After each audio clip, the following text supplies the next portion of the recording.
I have to be honest with you, after getting a 50 series Nvidia card, one of the things that was excited the most is actually playing or replaying some of the more impressive PC VR games, again, in virtual reality on my MetaQuest 3 VR headset. There is something about photorealism when it comes to VR games that you can play maybe the same game in VR and in non-VR, and just when you play it in VR, it just looks so much more photorealistic. Now I kind of ponder about that. Why it's such a big difference seeing a game that, well, when you look on a flat screen, looks so much more photorealistic when you play it in VR. Now, of course, I can do the same thing even for Alyx. Although this is a VR game, I can still see how it plays on the screen in front of me, even while editing this video. And I know how it actually looks like and feel when I actually played it in virtual reality. Now the thing is with traditional games, of course, on a regular monitor, this is just a single flat image. Sure, it uses tricks like lighting and shadows to create the illusion of depth, but it's just, again, still just a picture on a flat screen. And of course, VR is fundamentally different because it's built for your eyes. Our eyes see the world from two slightly different angles, and our brain combines those two images to create a true sense of depth and volume. This is called stereoscopy.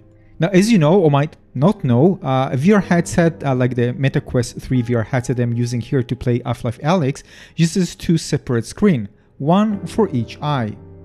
This is why when you're in a VR game, objects don't just look like they have depth, they actually do.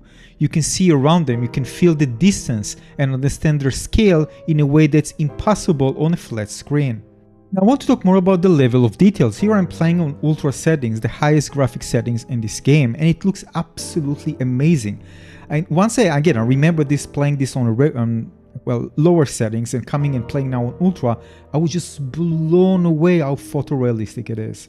The sense of presence was so immense that I just was almost about to cry, of excitement, of course. Now, same goes to the level of details, and this is very important in VR. You know, in games in general, and of course Unreal Engine 5, for example, does it really incredibly well in games. You know that when you get further away from the object, it's kind of render it in low polygon version and lower quality textures, lower resolution textures. When you get closer, it increases the complexity of the 3D model and also renders higher quality textures, higher resolution textures. Now the thing is, in VR, you can really get close to objects. You can really put something like, for example, like a drink can, for example, in the game, very, very close to your eyes. And once, of course, you get closer to things look very, very realistic, like so realistic. Same goes, by the way, in the game for other things. Like you can see here, for example, the animations of the bird in the atmosphere. You just feel that it has volume, the volumetric fog, for example, and the lighting. It's not just about the fidelity, but also about the emotional impact that it has to give you a better sense of presence, like you are in the world, and how it compares to the actual experience of just, well, being in the real world. Now, in general, in gaming, of course, lighting and shadows really play a crucial role, what makes things look really realistic. Now, Half-Life Alyx doesn't support ray tracing, although it does an incredible job in just making things look very convincing. But I have no doubt that with ray tracing, it would look even better than what I actually experience by default in the game. Developers, what they're doing, usually they use kind of backlighting, which means they pre-calculate the light and shadows and save it as a texture, and this makes the world look detailed and believable without needing to calculate all those shadows in real time. Now, aside from that, there's also the part of all the imperfections, and this is just perfect in Half-Life Alyx. And trust me, you get close to the dust, for example, on the window, it looks so realistic. Everything like dust and mud, everything just, or rust, for example, all of this and the breakage, for example, on the floor, all of the things make the world seem so believable. Now, there's also the aspect of a field of view, and those of you who play on ultra-wide display and very close to the screen probably feel the same, unless you are suffering from motion sickness, of course, it can become distracting. But our vision is around 180 degrees with central and peripheral regions specialized for detail and motion awareness respectively. And modern VR headsets typically offer between 90 degrees and over 130 degrees horizontal field of view, so that envelopes much of the natural visual span and activating peripheral vision. This also increases again the sense of presence, like you actually there, because it's not just the photorealistic, the fidelity, but also how it actually compares to our experience in the real world. So again, it's like comparing, for example, an image of something you took with the camera of the real world compared to, again, being inside that. There's a difference between something that looks photorealistic than something that is photorealistic but feels real. But then I mean feel real to your senses. Now, there are quite of studies done that confirm that increased field of view improve spatial awareness, depth estimation, and presence, up to a plateau that approaches but does not precisely match real human vision. Now, what does mean that when you're using a wider field of view, again in virtual reality, it makes the experience better. A wider field of view helps you feel more aware of the space around you. You just distance more accurately and feel like you're actually present in the virtual world. Now, of course, this improvement continues up to a certain point, but it never fully matches what you see in the real world, at least based on my experience with the Quest 3. For example, in a realistic VR game, a room will feel large and you will instinctively react to what's in it. On a regular computer screen, the same room would look small and distant, and it will feel less real. Now, aside from that, there's also the interaction, where, for example, you have the option to look around object or pick object and look close to it or what's behind it. Now, there's also something, again, because you're viewing two different images in VR for each eye, you have this kind of motion parallax that enable user basically to want to, or you can actually, of course, do that, look around objects or peer behind barriers, grab something and try or move around something and look what's behind it. And this experience truly, basically, that's the true spatiality of realizing an environment to make it feel realistic to the user. This leads to sensations that are central to the immersion in VR games. And of course, in this game, Alyx, it's really just beyond belief what they've done there. They actually designed it with so many core principles to really make the experience so immersive that that's what you want to do. You pick up things, you walk around things, you look at corners, you hide. All the things are the core part of the experience itself in the game. Now, desktop display, by contrast, cannot naturally represent motion parallax because the camera is fixed, unless, of course, move manually, like with your mouse, for example. And even then, the movement is not coordinated with the natural self-motion. So this results in a static scenes lacking dynamic depth cues and hinder the perception of three-dimensionality.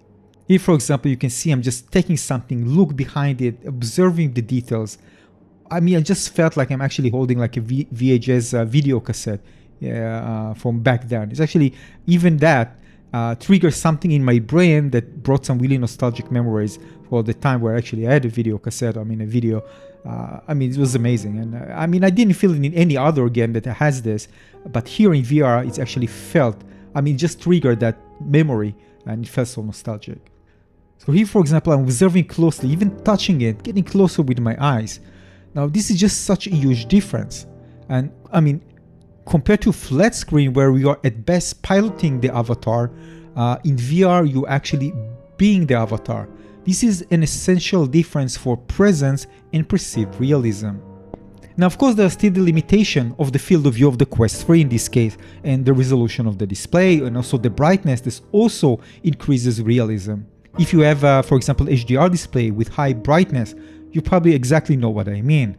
I also remember seeing Mark Zuckerberg talking about something with their labs in VR where they mention brightness is how important it is to lead to things that look much more realistic.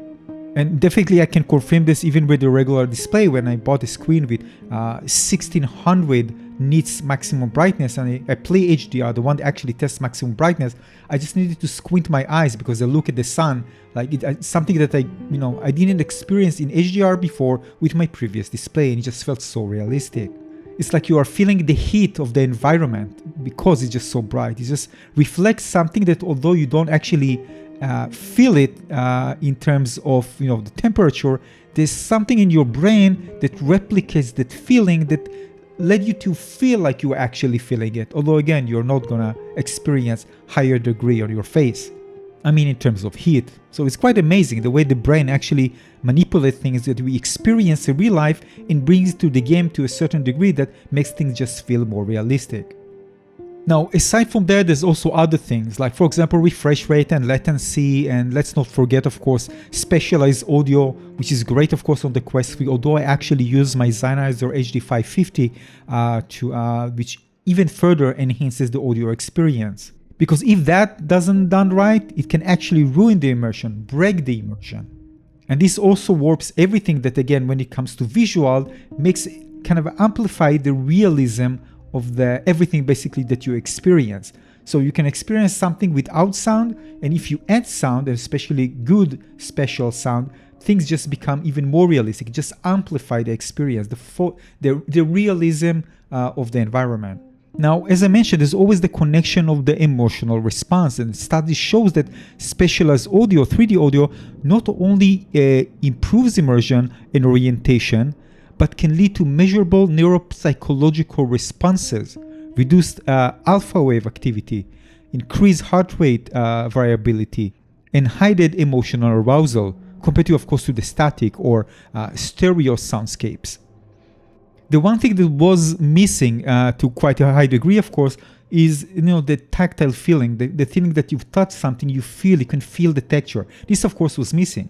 I mean, you can have vibrations and stuff, but this doesn't really give you that extra feeling of something that feels realistic, not just look realistic. So we still don't I mean, there are, of course, hardware for this, but again, for this particular game, it's not available. But you need some kind of gloves at the moment that can do certain very precise vibration to give you the texture of what, how it feels like touching a certain material in the game and so on, or whether you're going to feel heat or cold. Of course, it's not available at the moment, for me at least, especially not in this game. So again, when I played it, again, especially on Ultra, and taking into account all the other things that done really well here in all the other aspects of game design, that led to the experience just not just again looking photorealistic, but feeling realistic.